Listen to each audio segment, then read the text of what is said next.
Wow, gandang-ganda tayo dito kay Merit, no? Ang ganda ng aura ni Merit dito na talaga naman pong pinagdiwang niyang simple ang kanyang kaarawan. So, kilala natin itong si Merit na hindi siya yung tipong malustay sa pera, no? No, napakasimple yung kanyang birthday celebrant na marami talagang napapahanga sa kanya kasi sa kanyang pagiging madiskarte at paghawak sa pera. Talagang marami tayong nakikita ang pagbabago sa kanyang buhay dahil nakakaiba yung pananaw niya sa buhay. Kumbaga, napaka-matured niya mag-isip. Hindi siya yung walwal sa kanyang kinikita, no?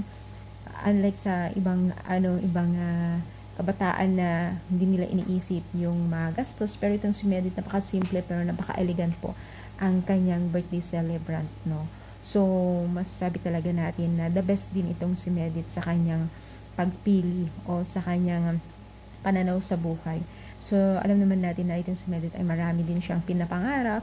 Kaya siguro sobrang higpit niya sa mga bagay-bagay na luho, diba? So, masabi talaga natin na napakagandang gayahin. Nag-charity pa siya. Ang dami niya bebenta. Alam niyo kung mulat ka sa hirap at diskarte pag negosyo kahit maliit na bagay, may tendency na ang mga ganitong klaseng tao ay medyo mahigpit sa mga gastusin kasi ang hirap kumita.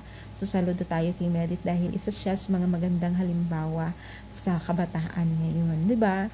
So, congratulations and happy birthday kay Merit dahil sobrang ganda ang kanyang aura sa kanyang outfit. Napaka-simple pero elegant tignan, napaka-ayos tignan at parang animo ay sobrang rich na dito, no, sa kanyang aura dito. Purple na purple, girl na girl yung kulay, 'di ba?